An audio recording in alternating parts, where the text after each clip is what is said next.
철저하게 회피하는 등의 예방책을 통해 사회 경제 활동과의 양립을 충분히 취할 수가 있습니다.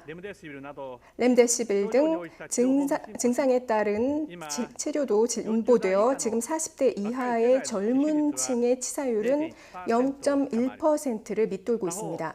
한편 돌아가신 분들의 절반 이상은 80대 이상의 세대입니다. 중증화 위험이 높은 것은 고령자, 기저질환이 있는 분이시며 한 분이라도 더 많은 분의 생명을 지키기 위해서는 이러한 분들에 대한 대책이 최대한의 열쇠를 주게 될 것입니다. 앞으로 겨울을 향해 코로나뿐만 아니라 인플루엔자 등의 유행에 발열 환자가 증가될 것으로 예상됩니다. 의료의 부담 경감을 위해 중증화 위험이 높은 분들에게 중점을 맞춘 그런 대책을 위해 지금부터 전환해 나갈 필요가 있습니다. 우선은 검사 능력을 근본적으로 확충하는 것이 중요합니다. 겨울까지 인플루엔자와의 동시 검사가 가능해지도록 하루 20만 건의 검사 체제를 목표로 하겠습니다.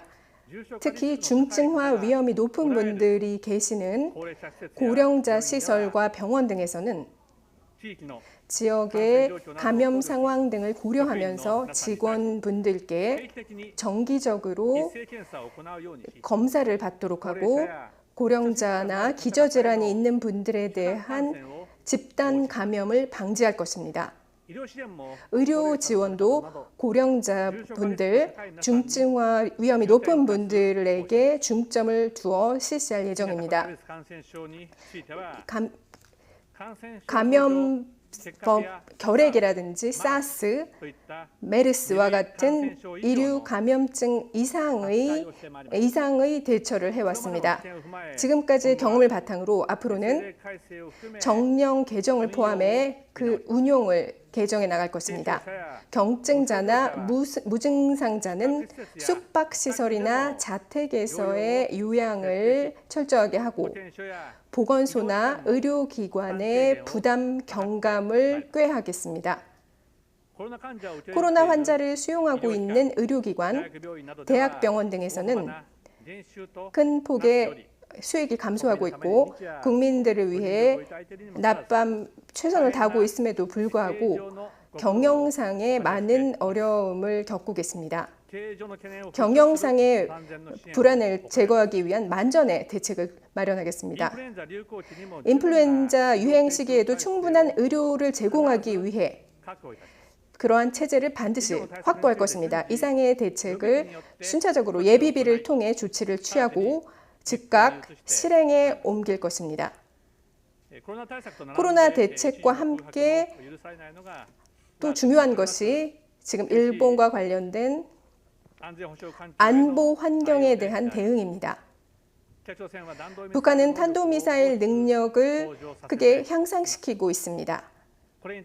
이에 대해 요격 능력을 향상시킴으로써 국민의 생명과 평화로운 삶을 끝까지 지켜낼 수 있을 것인지 국가안전보장회의에서는 현재의 냉엄한 안보 환경을 고려하여 미사일과 관련된 안보 정책의 새로운 방침을 협의했습니다. 앞으로 조속히 여당 조율에 들어가 그 구체화를 진행해 나가겠습니다. 이상 두 가지에 대해 국민 여러분께 보고를 드렸습니다. 그리고 저 자신의 건강상의 문제에 대해 말씀을 드리겠습니다. 13년 전 저희 지병인 궤양성 대장염이 악화되어 불과 1년 사이 갑자기 총리직을 그 당시에 사퇴하게 되어 국민 여러분께 많은 폐를 끼친 바 있습니다. 그 후 다행히 신약이 효과가 있어서 건강을 되찾고 국민 여러분들의 지지를 받으면서 또다시 총리라는 중책을 맡을 수 있게 되었습니다. 이 8년 가까이 되는 기간 동안 이 지병을 제대로 컨트롤하면서 아무런 차질 없이 총리직을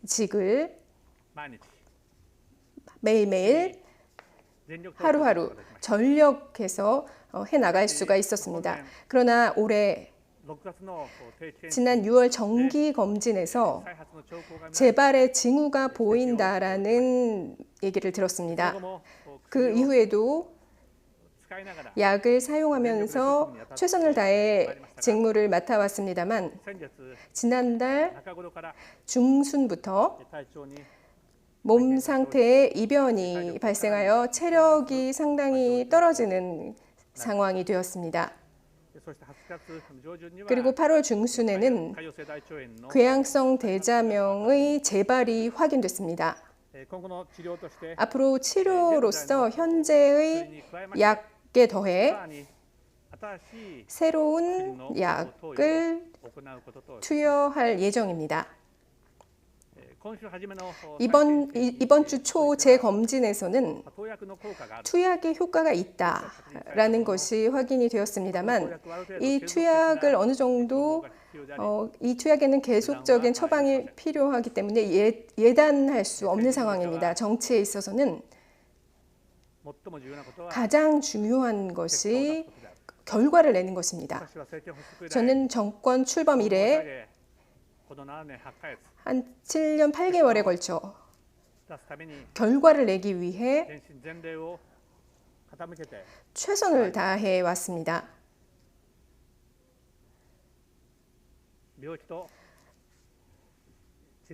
병과 치료를 하면서 체력이 완벽하지 않은 그런 상황에서 이 중요한 정치 판단에 문제가 생기는 그런 일, 결과를 내지 못하는 그런 상황이 있어서는 안 될 것입니다. 국민 여러분들의 기대에 자신을 갖고 부응할 수 있는 그런 상황이 아니게 된 현재로서 총리라는 자리에 계속 있어서는 안 된다고 판단했습니다. 총리직을 사임하기로 하겠습니다. 현재 가장 큰 과제인 코로나19 대응에 차질이 생기는 일은 가급적 피해야 할 것입니다. 한 달 정도 그 생각만 해왔습니다. 고민을 거듭했지만 7월 이후 감염 확산이 감소세로 돌아섰고 또 앞으로 겨울을 향해 취해야 할 정책들, 대응책들을 마련할 수가 있었기 때문에 새로운 체제로 이행하게 된다면 이 시기가 가장 적합하다고 판단했습니다.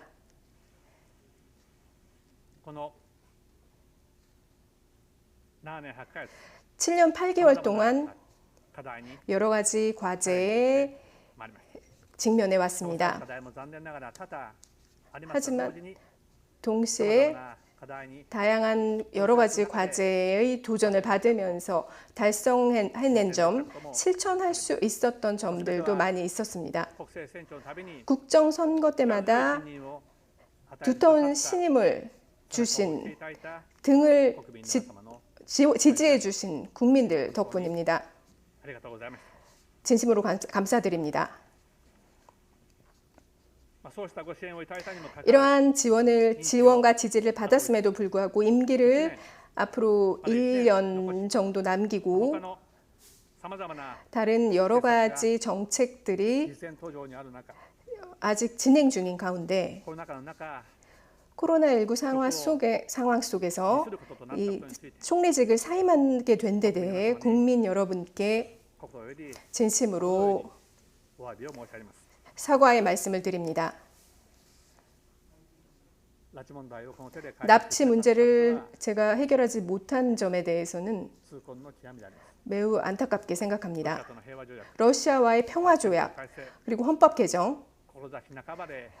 이 모든 것이 중간에서 제가 이 자리를 떠나게 된 것은 정말 창자가 끊어지는 듯한 괴로운 마음입니다.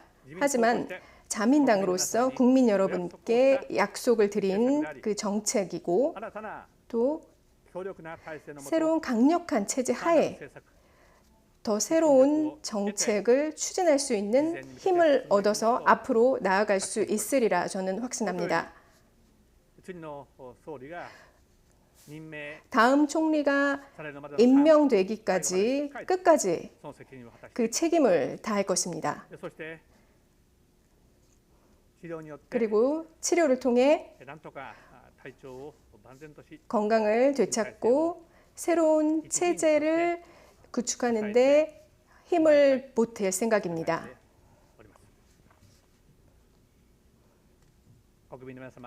국민 여러분, 8년 가까이 된 시간 동안 정말 깊이 감사드립니다.